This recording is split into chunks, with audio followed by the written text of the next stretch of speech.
Olá, bem-vindo ao ExpertCast, o podcast dedicado à inovação em saúde, que tem apoio da Agfa. Eu sou Gustavo Meireles, vice-presidente médico da AFIA e fundador da Comunidade de Inovação em Saúde. É um prazer lhe dar as boas-vindas para mais um episódio do nosso podcast. Eu recebo aqui os principais especialistas em inovação na saúde no Brasil e no mundo, com destaque para temas como inteligência artificial, monitoramento remoto de pacientes, telesaúde, novos diagnósticos e tratamentos, entre muitos outros. No episódio de hoje, nós vamos falar sobre um tema fundamental: o papel das ONGs na transformação do acesso à saúde no Brasil.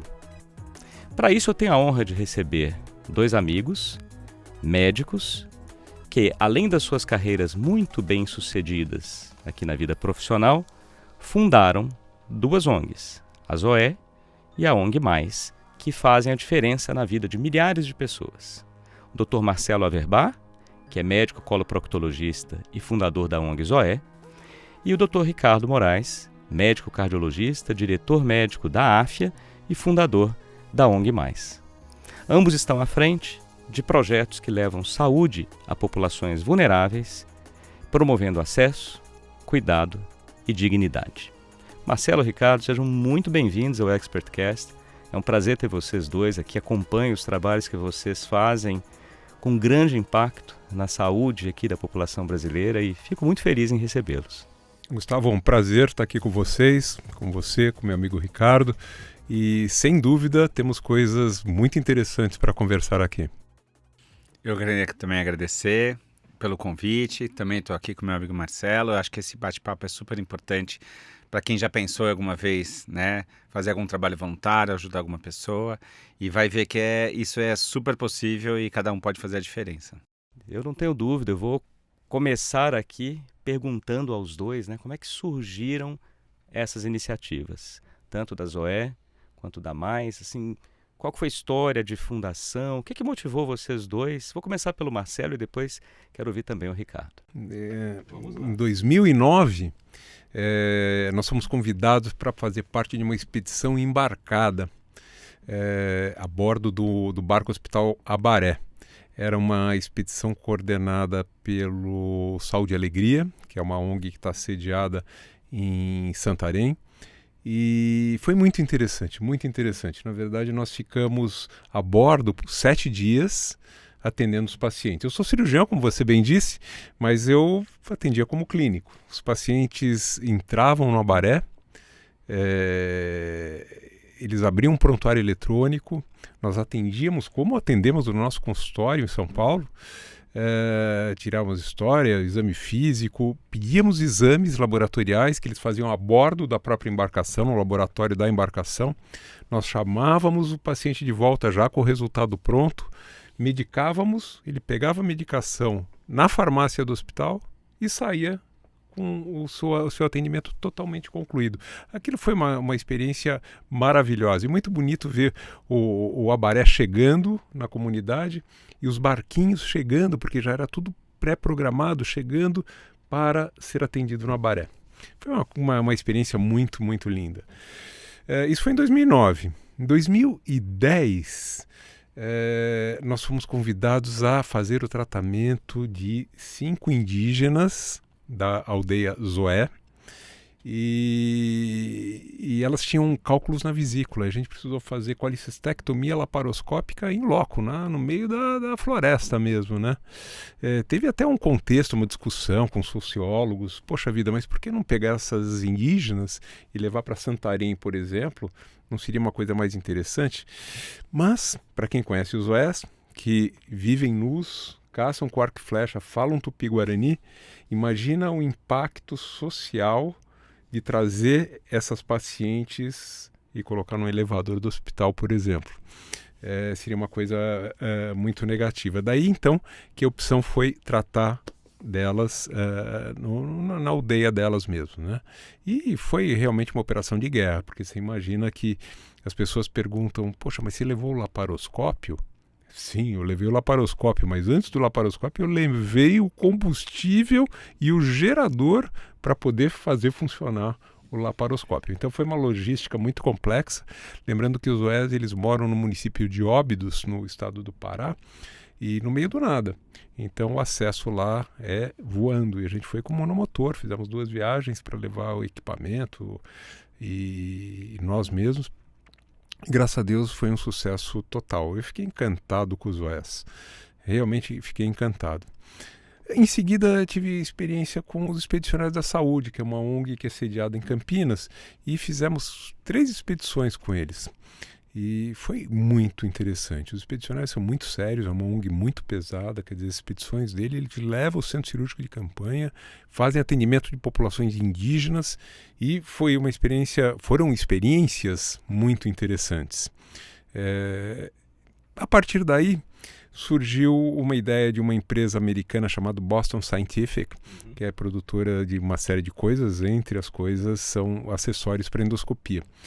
E tivemos uma reunião em Boston para discutir rastreamento de câncer coloretal e veio a ideia de fazer um programa de rastreamento no Brasil e, por que não, na Amazônia. Então nós fizemos esse programa na cidade de Belterra, que é uma cidade fundada pelo Henry Ford, e em Belterra nós rastreamos a cidade inteira através de colonoscopias e endoscopias, pacientes entre 50 e 70 anos, com uma logística também bem complexa. Uma parte dos exames eram feitos no Hospital Municipal de Belterra e uma parte a bordo do Abaré, aquela embarcação que eu comentei no início. E montamos um centro de endoscopia dentro da embarcação. Foram 19 expedições. 19 expedições, foram 2.000 pessoas, pouco mais de 2.000 pessoas examinadas, o que significa cerca de 4.000 exames endoscópicos. A gente fazia colonoscopia e endoscopia em todo mundo. E tivemos uma aderência de mais de 96%. Foi uma coisa realmente muito impressionante. Só que acabou, a gente rastreou a cidade inteira e um olhou para o outro e falou, nós vamos fazer o que agora? Vamos fundar uma ONG. E essa ONG vai atuar onde? Na região que nós conhecemos, né? No Rio Tapajós, na comunidade ribeirinha do Tapajós. Então, um grupo de amigos optou por fundar essa ONG. E como que chamará essa ONG? Zoé, em homenagem àqueles indígenas que nós conhecemos.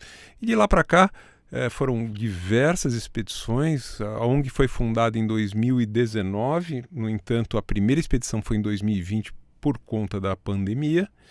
E hoje nós estamos eu estou indo agora, esse mês de março, estou indo para a 33ª expedição, que será uma expedição embarcada a bordo do barco Hospital Papa Francisco. Vai ser um desafio muito interessante, nós vamos operar a bordo, cirurgias laparoscópicas a bordo do Papa Francisco. Então, quer dizer, além de cirurgias, nós vamos atender clínica médica, vamos entender dermatologia, ultrassom, ginecologia, pediatria. Quer dizer, nós pretendemos realmente fazer um atendimento interessante para essa população. E a cidade onde nós vamos estar fundeados, né, onde a gente vai estar ancorado, vai ser Aveiro, que é uma pequena cidade na beira do Tapajós, mais ou menos numa lancha rápida, 4 horas rio acima a partir de Santarém. Então é basicamente essa é a história da fundação da Zoé. Poxa, uma história maravilhosa, e eu tive o prazer de ver ali com os próprios olhos, ao vivo, em Belterra.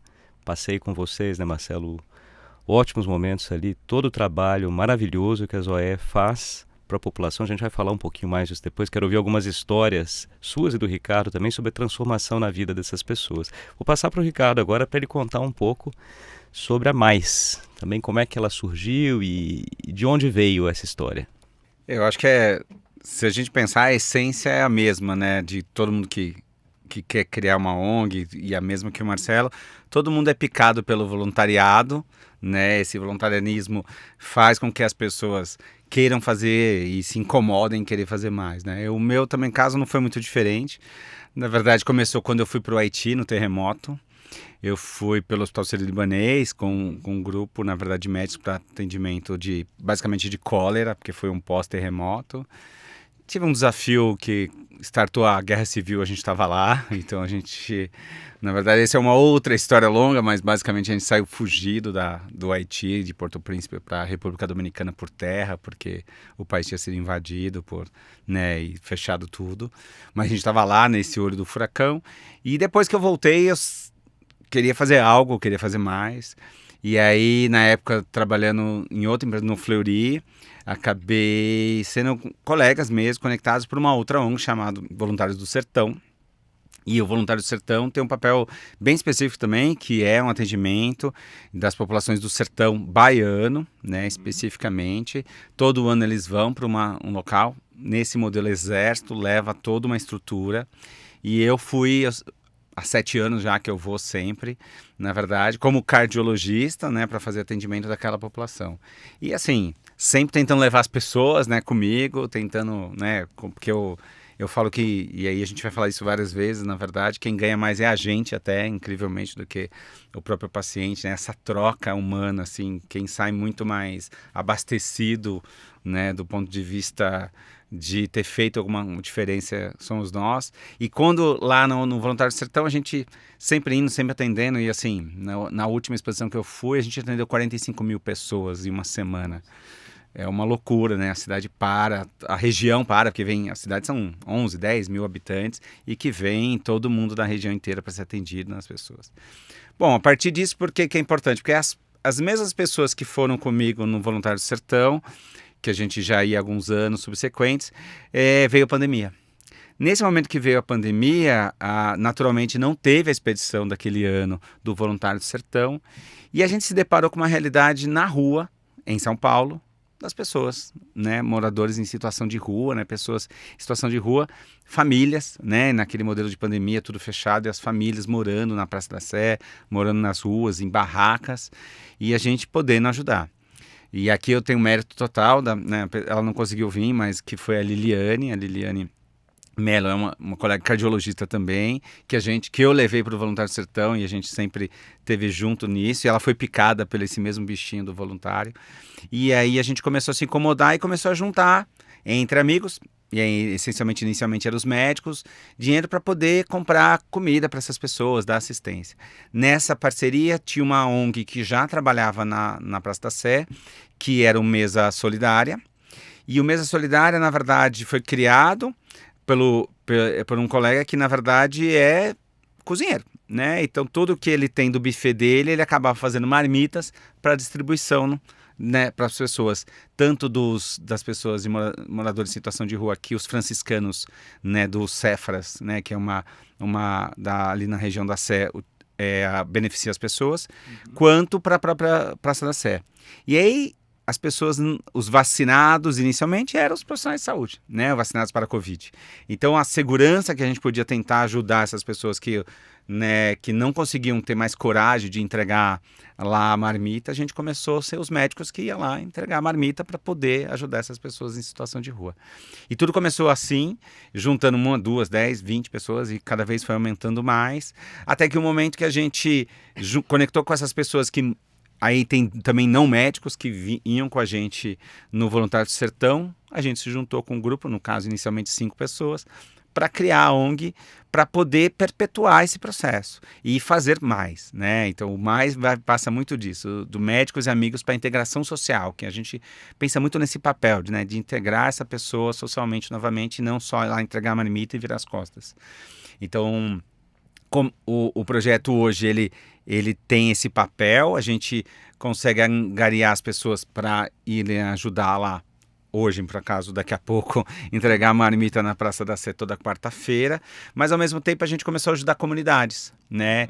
Aos finais de semana, comunidades favelizadas, a gente começou a ajudar um local que na verdade é um abrigo da prefeitura de refugiados, então a gente já pegou a população de angolanos, haitianos, agora tem congoleses, populações que vêm refugiadas para o Brasil e que o governo municipal inicialmente e estadual abriga essas pessoas, mas que são famílias, tem crianças que tem abrigo, né, que chama Casa de Assis, que abriga essas crianças. Então a gente pega as crianças, leva para o zoológico, pega as crianças, leva para o cinema, que nem teve esse final de semana, faz atividades, né, Natal, Páscoa, faz um monte de atividades, faz muita educação em saúde para essas pessoas. Então a gente sempre convida um colega para ir lá dar aula de higiene íntima, dar aula de escovar os dentes, vários processos de educação em saúde para essa população, fora o atendimento que a gente acaba fazendo também nessas comunidades, principalmente.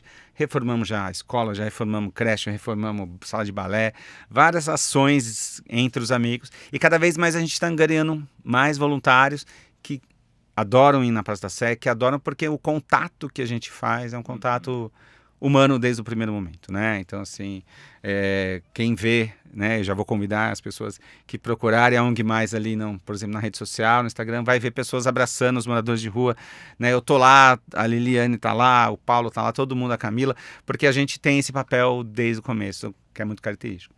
Então, começou com uma ação de amigos, picados pelo voluntário, e que a gente está perpetuando. E nesse meio tempo, eu acabei já indo, né? Estou esperando o convite do Marcelo para ir para a Zoé. Mas já fui em outras também, no próprio Voluntário Sertão. Fui agora para o Xingu em novembro, com o pessoal do Xingu Mais Catu, que também faz atendimento à população indígena. Então, o céu é o limite. Poxa, histórias fantásticas. Assim. Parabéns aos dois e aos demais integrantes das equipes aqui, da ONG Mais e da Zoé. E eu queria também agora ouvir de vocês 2 pontos. Né? A gente vai começar primeiro pela parte difícil, que são os desafios, as dificuldades que vocês encontram. E aí depois que vocês dois responderem, eu vou querer histórias também de vidas de pessoas que foram transformadas pela atuação das 2 ONGs. Começo aqui de novo com o Marcelo, desafios e dificuldades, depois o Ricardo. Então, Gustavo, eu não sei quanto ao Ricardo, mas eu acho que o maior desafio para a gente é angariar fundos. Então, fundos realmente é difícil e nós somos absolutamente dependentes disso, porque tem todo um transporte, nós vamos para uma área realmente remota, nós necessitamos de locomoção em terra, a gente precisa de hospedagem, sem falar na parte de insumos, equipamentos, acessórios, instrumental, medicamentos, quer dizer, tudo isso custa. Em relação à parte de deslocamento, hospedagem, transporte em terra, sem dúvida a gente precisa de dinheiro mesmo, né? Em relação a medicamentos, acessórios, instrumental, nós temos uma série de empresas que acabam sendo nossas parceiras e elas nos doam, nos emprestam. Então, por exemplo, nós vamos fazer cirurgia laparoscópica, obviamente nós não temos o nosso laparoscópio, o nosso instrumental, mas a gente tem a VMed, por exemplo, que ela nos empresta o laparoscópio, nos empresta os instrumentais, enfim, uma série de empresas. Eu nem vou citar porque eu corro o risco de esquecer alguma, mas são empresas que são muito parceiras e que elas nos emprestam e nos doam material. Por outro lado, a parte financeira, nós estamos sempre correndo atrás e eu vou dizer para vocês que muitas vezes no último minuto nós conseguimos verba para realizar aquela expedição que já está marcada, que já está programada e que não pode deixar de ser realizada. Então, acho que esse daí é o maior problema. Em relação a voluntários, o problema às vezes é até inverso, porque são tantas pessoas que se voluntariam para ir e nós temos que, obviamente, tratar da melhor forma essas pessoas, quer dizer, são voluntários, são médicos, são pessoas da área de saúde, e nós precisamos realmente ter uma forma de viabilizar que as pessoas participem, mesmo muitas vezes a gente não consiga dar conta dessa vazão, desse monte de pessoas que gostariam de trabalhar conosco. Acho que basicamente são os 2 problemas maiores. E vocês, Ricardo? Mesmo ponto? Eu acho que eu reforço esse ponto inicial, acho que é crucial, né? A gente viveu uma maré que a gente acabou pegando muita gente que se foi sensibilizada pela pandemia, né, de ver, né, ser literalmente impactada nas ruas de São Paulo e acabou ajudando a gente muito no início, mas depois disso a gente voltou para uma realidade normal, entre aspas, né, e as pessoas naturalmente acabaram diminuindo a ajuda financeira mesmo, né, que é o que move a gente para poder fazer outras coisas, para fazer outras ações, né. Hoje, cada vez mais, a gente convida essa pessoa a ir lá na Praça da Sé, para ir lá na comunidade, para fazer as ações, e é aí que a gente vê o maior engajamento da pessoa poder doar, porque aí ela vê que está vendo o impacto.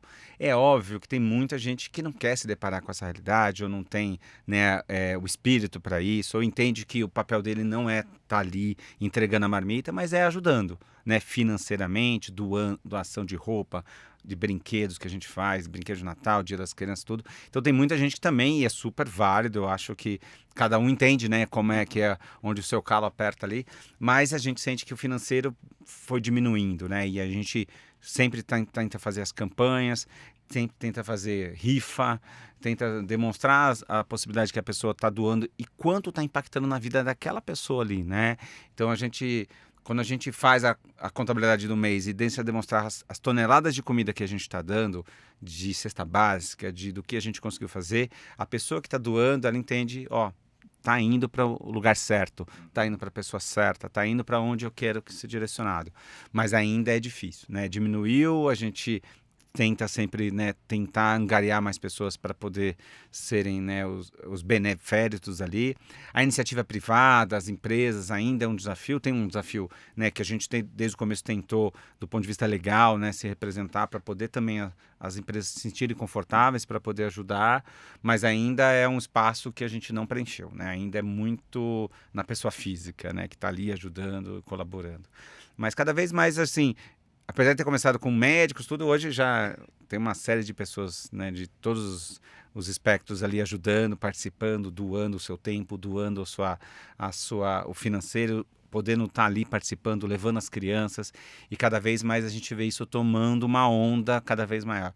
No primeiro momento a gente estava ali desde de levar a criança a pegar na mão, hoje a gente já tem pessoas que fazem isso, hoje a gente já tem pessoas que já estruturam a outra parte, tem pessoas que já fazem parte da educação. Então a gente já conseguiu criar frentes que as pessoas se sentem mais confortáveis e falar, eu vou ser responsável da doação de roupa. Então a gente tem pessoas que só cuidam da doação de roupa e a gente não precisa mais. Então é essa onda do bem, vamos dizer, que a gente quer cada vez mais ampliar para a gente poder pensar em fazer outras coisas, alçar outros voos, ajudar mais outras pessoas que também que a gente não ajuda hoje. Poxa, antes da gente passar para a última pergunta, porque nós estamos fechando aqui a primeira metade da nossa gravação dos episódios, eu queria aproveitar, inclusive, para deixar aqui para os nossos ouvintes e para as nossas ouvintes como fazer uma doação e como apoiar aqui tanto a Zoé como a Mais. Então, Marcelo primeiro e depois o Ricardo. Para quem está nos ouvindo, como é que faz para a pessoa apoiar a Zoé? Então, para apoiar a Zoé, tem várias formas de apoiar. Tem uma forma que é muito simples. Entrar no nosso Instagram e ver o que nós estamos publicando e ser nossos seguidores. Isso é uma forma de ajuda, né? Quer dizer, e o nosso Instagram é ONGZoé, tudo junto, /oficial. Então vocês podem conhecer, bem como vocês podem conhecer o nosso site, que é www.ongzoé.org, e nesse site vocês conseguem conhecer um pouquinho mais do que nós fazemos, de cada expedição, das pessoas que trabalham, bem como nesse site é possível fazer uma doação, tem a forma de fazer uma doação. Eu convido vocês a conhecer o site e o Instagram. Muito bom. E para ONG Mais, Ricardo? Idem, na verdade é isso, né? Lá no Instagram é o que a gente tem mais atuação do ponto de vista de diário ali, de estar postando. Então no ongmais.com.br e nesse ongmais.com, @ongmais.com.br, a gente tem a agenda do mês, a gente tem todas as ações diárias, né? Publica tudo que a gente está fazendo. E lá tem um Linktree que a pessoa pode linkar e cair para o Pix, né, onde que vai fazer. No nosso site idem também tem todas as informações, como doar, o valor que quiser, né, como é que vai cair na conta. A gente faz toda a declaração, a gente tem uma auditoria que está ali também demonstrando tudo que a gente está utilizando do dinheiro, para ser claro, né, e aberto para as pessoas. Então, tanto no site ongmais.com.br quanto no Instagram @ongmais.com.br. Essa transparência é muito importante, né, Ricardo? porque para a pessoa que doa, ela ter certeza que aquele montante doado, por mínimo menor que seja, está chegando nos objetivos. Então, acho que a transparência dos nossos sites é uma coisa fundamental. Desde o primeiro momento foi uma premissa que a gente tinha, né? Porque eu acho que faz muito sentido para as pessoas terem a segurança disso, no dia de doar, entender, colaborar. Muitas vezes ela não vai estar presente, muitas vezes ela não mora na cidade, muitas vezes ela não tem, mas ela acredita naquele propósito e ela vai doar por isso, sabe?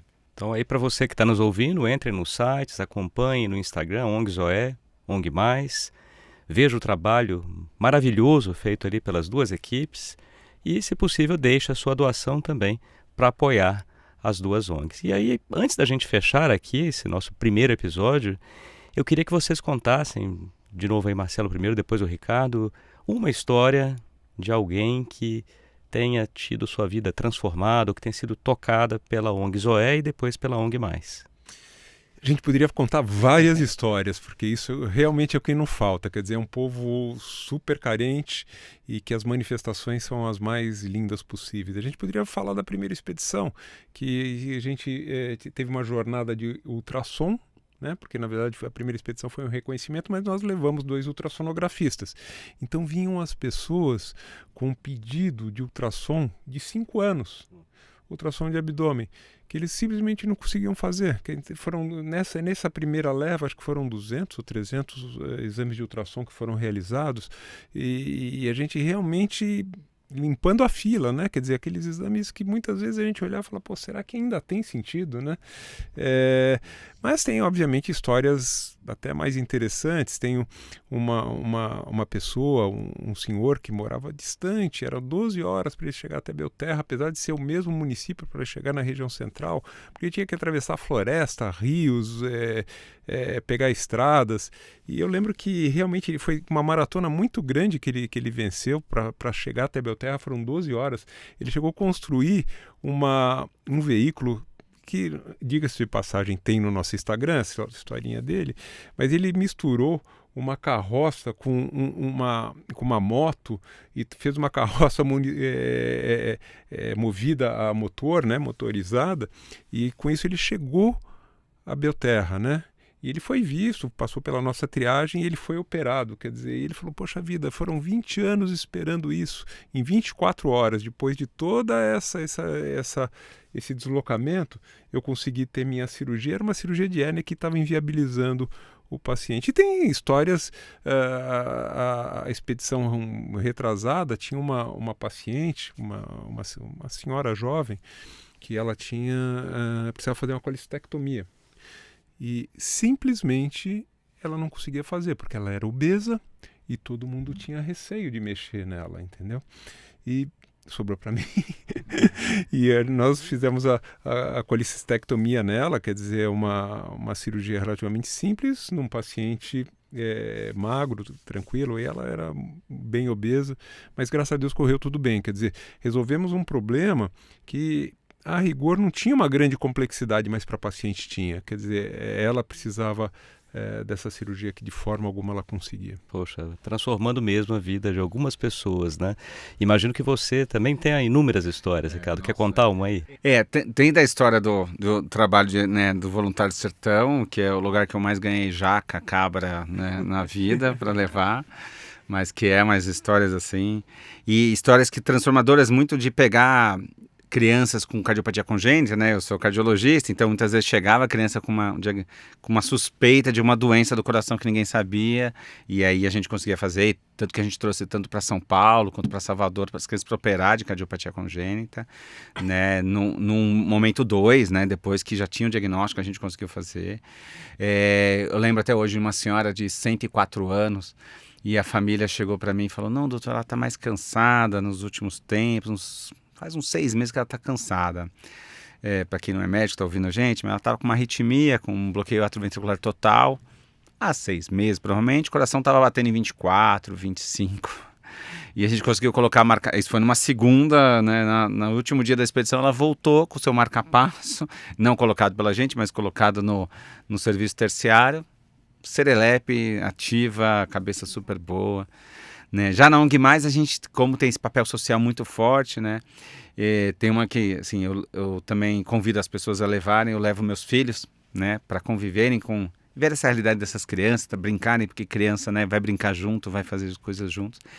E eu lembro de uma criança chamada, o nome dela é muito característico, ela chamava Maravilha, chama Maravilha, é uma menina de Angola. Ela tinha 9 anos, hoje ela já deve ter um pouquinho mais, e ela nunca tinha tomado sorvete na vida, né? E aí, quando a gente saiu de uma das atividades que a gente fez, a gente levou as crianças para tomar sorvete, que parece uma coisa banal, né? Mas que ela nunca tinha tomado na vida. E minha filha que compartilhou o sorvete com ela. Então, assim, essas pequenas ações que acho que mudam a história de uma realidade, de uma pessoa refugiada que vem para o Brasil com uma esperança de vida, de trabalho, que traz consigo crianças que são inocentes e que a gente consegue mudar. A gente tem muita coisa de empregabilidade que a gente faz também. Então agora a gente está numa nova safra agora de conseguir empregabilidade para essas pessoas, para poder tirar eles, né, não favelizarem depois desse abrigo. Então a gente também está com isso e tem muitos casos de vários pais dessas crianças que estão trabalhando no hospital, né, no Sírio, no Einstein, que é o que a gente está conseguindo, para eles serem atendentes, para atenderem o público. Tem vários cenários aí que está mudando a realidade daquela população. Sabe? Poxa, são belíssimas histórias. De novo, parabéns aqui aos dois, Marcelo, Ricardo, pelo trabalho que as equipes de vocês fazem, tanto na Zoé quanto na Mais. A gente vai continuar a nossa conversa daqui a pouco, na segunda metade do episódio, mas já agradeço aos dois pelo ótimo papo que tivemos aqui. Daqui a pouquinho a gente vai conversar um pouco mais. Obrigado, Gustavo. Vamos lá, vamos conversar sim. Muito obrigado novamente. Bem, para você que está nos ouvindo, se você gostou desse episódio, não deixe de nos acompanhar, dar 5 estrelas na sua plataforma preferida de podcast, encaminhar para os seus colegas, amigos, assim que nós conseguimos divulgar informação de alta qualidade sobre tecnologia e inovação em saúde. E por falar em inovação em saúde, não deixe também de acompanhar a comunidade de inovação em saúde, que já conta com mais de 10 mil participantes. Basta entrar no nosso site, inovaçãosaude.com, e ali vocês conseguem ter acesso às nossas redes, que são gratuitas e abertas a todos. Muito obrigado e até o próximo episódio.